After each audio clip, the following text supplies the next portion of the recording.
Okay, Emma, so this is the third procedure, and we want to pay attention to how we get down. So we're standing, we don't have to stand now in this narrow platform, so you're standing quite naturally, and one of the first things we're doing is freeing the hips, knees and ankles, just going into a monkey and freeing one of the legs to take a step behind us.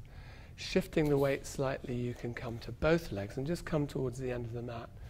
Again, from here, you're just thinking of the head, neck and back, freeing the pelvis.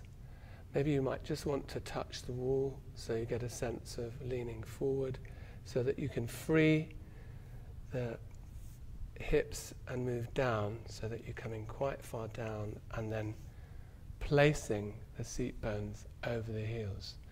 Now, as you move away, just pay attention that you don't shift the actual spine. So you're actually moving the seat bones over to the side, using the arm just to know where you are. Bring the feet round, and then from here you're using the hands to shift yourself back onto the mat.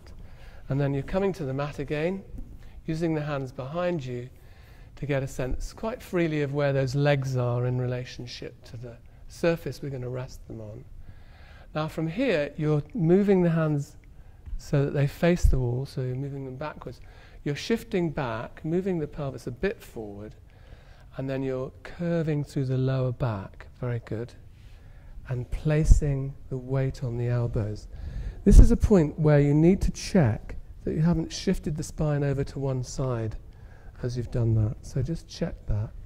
Again, using the elbows, shift the pelvis a bit further forward, and then from here you take one leg up and make sure that you rest that leg very clearly on this surface with the heel underneath the knee joint. So that's good. And then the same thing, this is outside the line of the pelvis, so they're quite wide, the feet, yeah? So the feet are placed outside the line of the seat bones. I think yours could be just a shade wider. And the other thing you're doing is just moving the heel outwards a little bit, yeah?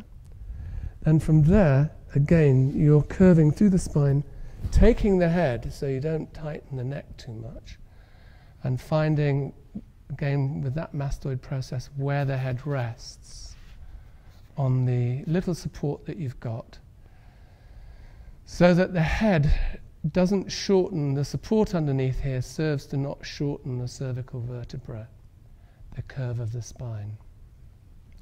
Again, you may need to shift the heel a little bit further, and then it's a matter of really allowing the legs to fall, very similarly as we did with the arms, to fall from this joint all the way through to the feet.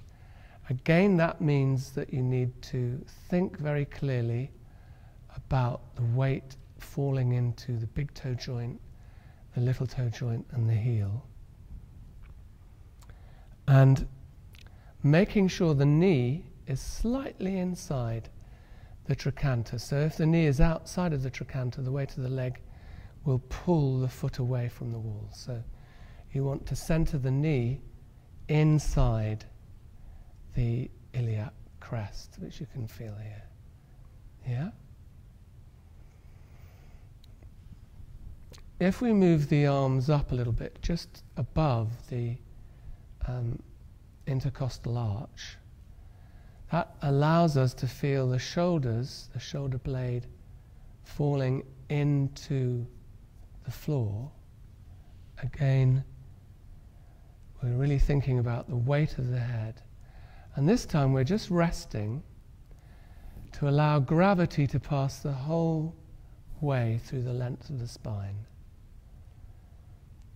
So gravity works down across the whole length of the spine by resting like this.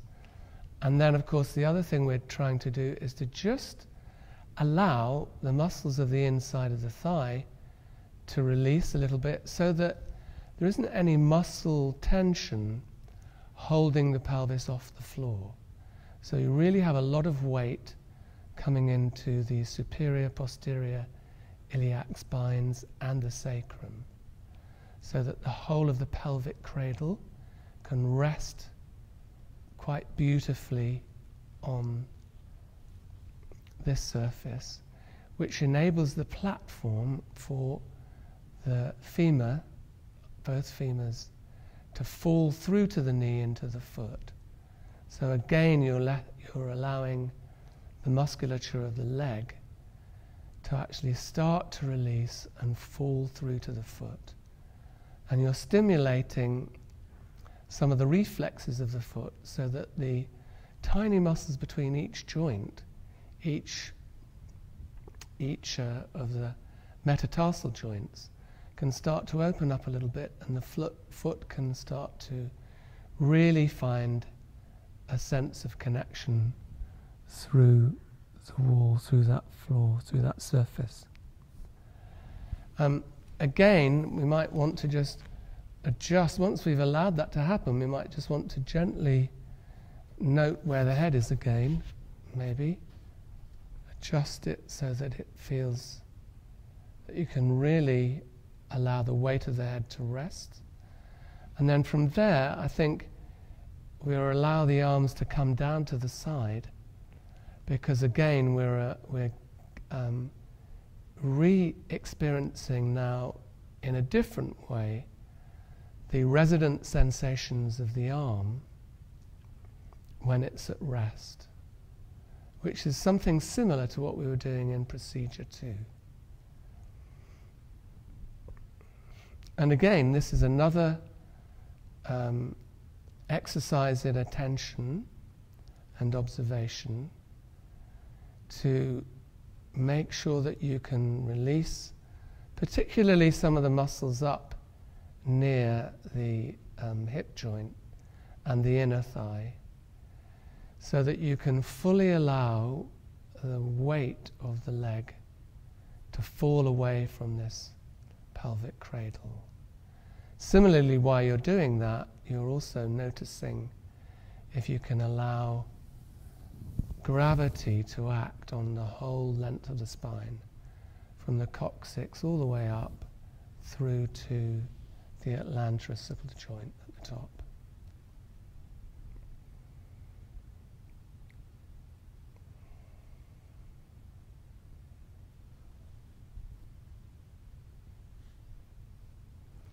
So that with the arms out to the side, you're also able to now sort of notice the shoulder blade really resting, really flattening between the upper part of the chest and the floor itself.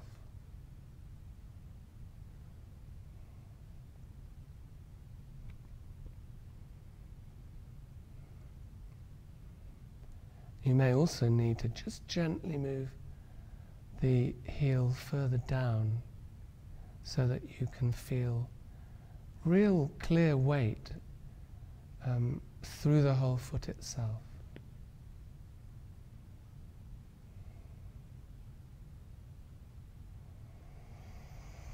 The other thing you notice is that as you rest here, don't be afraid to notice the chest, the intercostal arch underneath the whole chest, start to open up. So you may feel the chest feels a bit bigger than it normally does.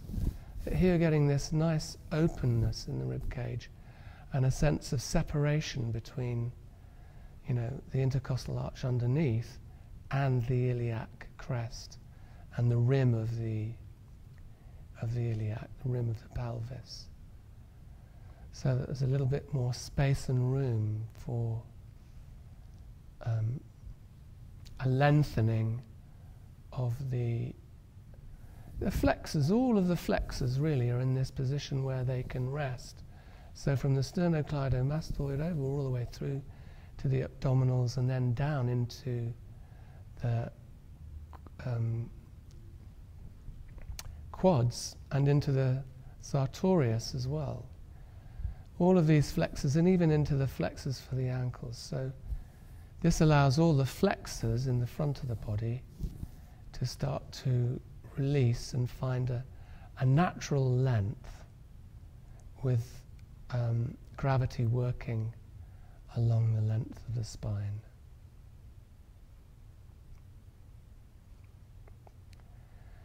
And this is really the third procedure. But in order to finish this, one of the things we want to do is just free the ankle a little bit and gently guide the foot down underneath the knee so that it's again slightly outside the knee. And just notice now, having released this leg a little, how clear the connection is through the foot. So it makes a very clear contact with the floor. Same thing with the other foot. So that now you've got very clear connection through the foot and a kind of lengthening across the hip and the knee joint down to the foot. And this is the second part of the procedure where you're resting in constructive rest, in semi-supine. Again, you need to notice where the knee is in relationship to the hip joint and the ankle joint. And again, it's another opportunity to move the knee just slightly inside so that you can free. Although some of the muscles now are engaging, they're not tightening to hold the leg up away from it falling outside.